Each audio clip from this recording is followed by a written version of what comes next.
Hi everyone, thanks for watching. If you like what I'm doing, please be sure to click the like button and subscribe to the channel. I'd really appreciate it. So we've gotten to this point now where in order to win the social media game, the trolling game, the attention game, you do what Kanye West is doing. You go on any platform you can get on, any show, podcast, interview, whatever, and you just yell about how much you love Nazis and Adolf Hitler. I guess in this culture of right-wing shock that is so idolized and has been brewing and building for years, was largely behind the election of Donald Trump and a number of other politicians. Just this idea that you just say the most shocking authoritarian right-wing crazy stuff, the stuff that people are thinking but no one wants to say, you say it out loud and you get ahead. And now this guy, Kanye West, who is apparently has been quite a successful artist and performer. He put his talent into this field and took it to its finish line. I don't know where you go from here, how you get more extreme than this. This is, I think, the end result. This is the kind of the pinnacle of all this adoration of authoritarianism and violence. And, well, the way they talk about it, it's like, oh, I'm not pro-violence, but I'm just saying all these things that make you think about violence, think about authoritarianism. Oh, but hey, don't blame me for those thoughts I'm spreading. Well, Kanye West has decided to just dash for the finish line, and he's there on this pedestal of garbage as now the great king, authoritarian troll master who will just say the most shocking things and get the most attention. He has all these other people, Candace Owens, Alex Jones, Milo Yiannopoulos, Donald Trump, everyone trying to distance themselves from him now. He has shocked even the master shockers, of the recent past. Now he has outdone them all, and they are all watching him thinking, oh man, how did he do that? What do I do with this? How do I react to this? And people are a little uncertain what to do, a little in shock. But I think we can count on people now just looking at this as the new bar that you have to clear in order to reach the top of this attention-grabbing game. I'm afraid we have not seen the last of this. We've not seen the most extreme of this. I'm sure someone's going to find a way to take this further and grab some more attention. And let's be clear about something, that this cannot all be blamed on just a psychotic episode. Psychotic episodes don't change people's minds and make them go on these streaks for weeks, months, or apparently years if you read some of these stories. What Kanye West is into, his fascination with this type of authoritarian iconography and authoritarian history is not something that can just be blamed on his mental illnesses. His mental weakness has probably kind of removed the suppression barrier, whatever he was kind of regulating himself with, thinking, well, I can't go there, I can't just start spouting this stuff off.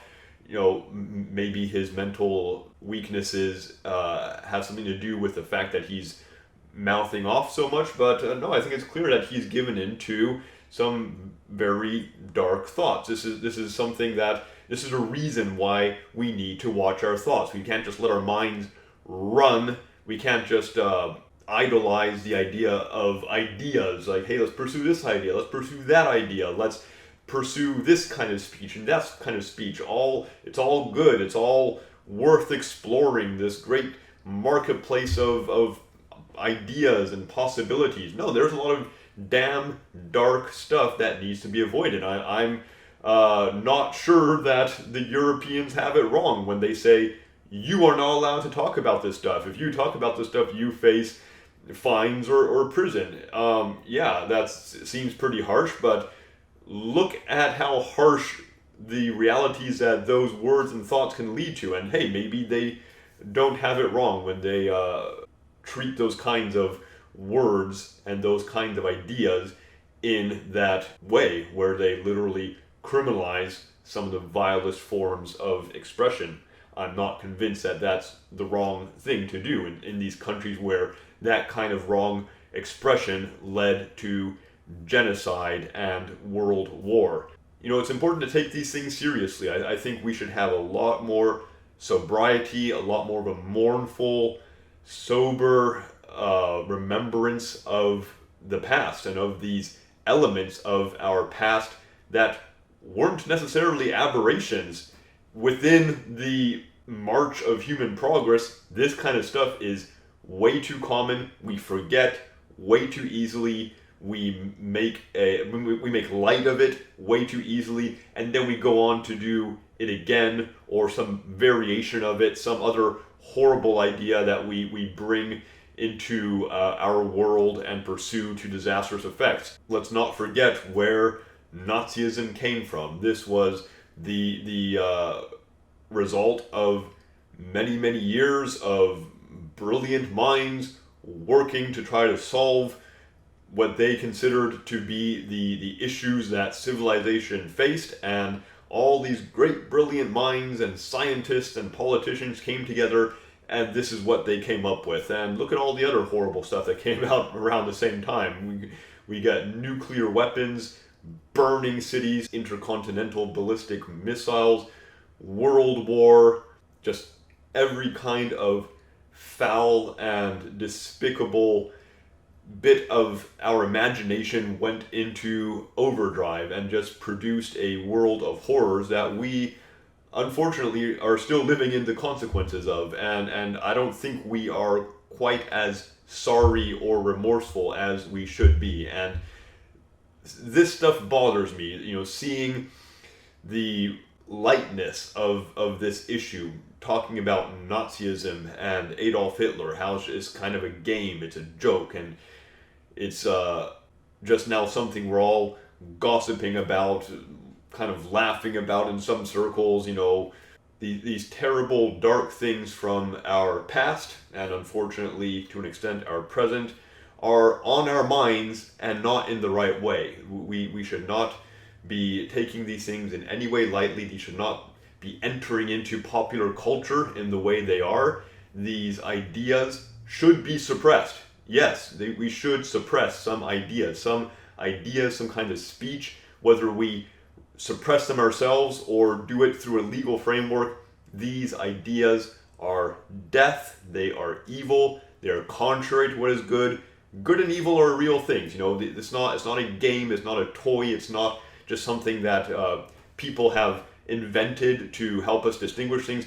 Good and evil are real things. If we're going to take a Christian attitude toward these things, then we need to understand that there are good things that we should focus on, and there are bad things that we should suppress, reject, not even look at, and just keep out of our minds, keep out of our culture. Well, let me know what you think. What do you make of all this attention that this story is getting? Is it healthy for us? Unhealthy? How should we be reacting to these kind of things? Bye for now. God bless you.